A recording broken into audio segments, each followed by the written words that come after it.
Hello and welcome to Access All Areas. I'm Sophie Morgan and today I'm in the City of London to visit some of its attractions and find out just how accessible they are. The City, also known as the Square Mile, is London's financial district. It's one of the oldest parts of London, and with over 350,000 workers commuting in each weekday, it can be very busy. But I have come at the weekend when streets are quieter. To get the most out of your visit here, make sure you visit the City Information Centre, right next to St Paul's Cathedral. The building has been designed to exceed accessibility requirements, and staff are on hand with all the latest visitor and accessibility information. To start my day in the City of London, I decided to learn a bit about its past. At the Museum of London, you can follow the story of this great city from prehistoric times right up until the present day. Learn about life here in Roman times, take in war, plague, famine and the Great Fire along the way. And find out what was in fashion in the 18th century in the state-of-the-art Galleries of Modern London, which explores life in the city from 1666 up into the present day. It promises to be quite a morning.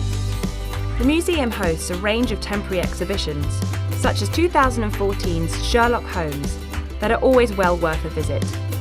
So what about accessibility? For those with mobility issues, the museum has full access to all public areas. Wheelchairs and powered scooters can be borrowed free of charge. Lifts go to street level and the car park, as well as to all floors. And there are accessible toilets on most floors too.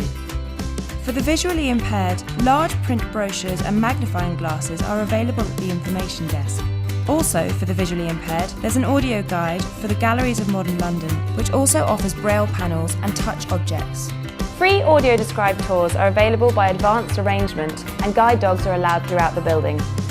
For those with hearing impairment, a loop system is in place at key points in the museum, with a portable loop system available for guided tours and events. The museum has a number of disabled parking spaces for blue and orange badge holders. These must be booked in advance, as spaces are limited.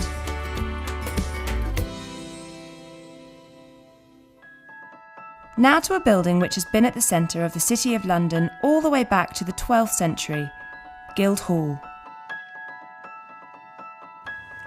The Lord Mayor of London has held court here for 600 years and still does. It's also home to the City of London Corporation.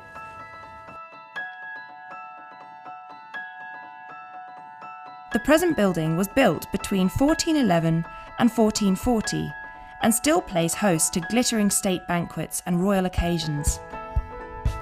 This is the vast medieval Great Hall, with its splendid high-arched ceilings, Gothic stained glass windows and monuments to national heroes. It's well worth a visit. Because the Great Hall is often used for private events, it isn't always open to the public. So if you do want to visit, it's best to check first. In the basement, this building holds an ancient secret. Let's go and have a look. During Roman times, this was the site of the largest amphitheatre in Britain. The remains can still be seen down here, complete with the entrance used by gladiators and animals. Guildhall also houses an art gallery, opened in 1999 by Her Majesty the Queen.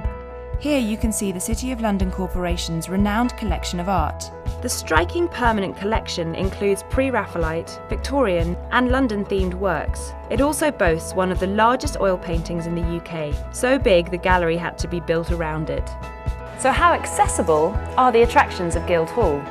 Guildhall Art Gallery and the Roman Amphitheatre have full disabled access to all levels via 2 lifts and assisted access to the lower galleries. There are also accessible toilets on 2 levels, including one in the main cloakroom. For the visually impaired, large print texts are available on request, and guide dogs are welcome. Well, time's ticking on, so I'd best get a move on.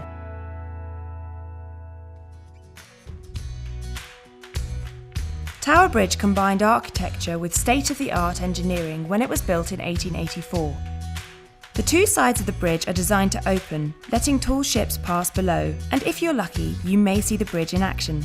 Down below in the engine rooms, you can also still see the original steam-powered engines that used to open the bridge. These days, it is powered by electricity and oil.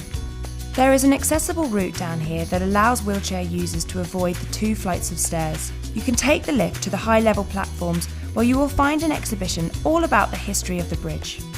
The best part of a visit here are the fantastic views. You can see so many of London's famous landmarks, including the Tower of London and St Paul's Cathedral. So what about accessibility at Tower Bridge?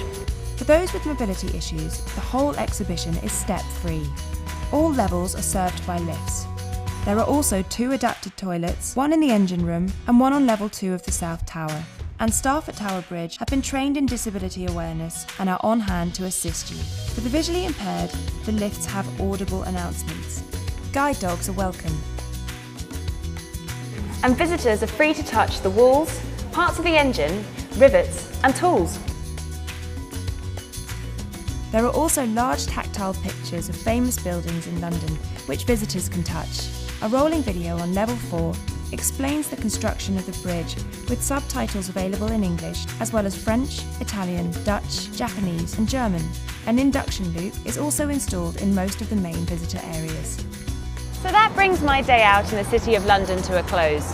As you can see, there are plenty of accessible attractions, so the next time you're in town, why not give them a visit? See you next time on Access All Areas.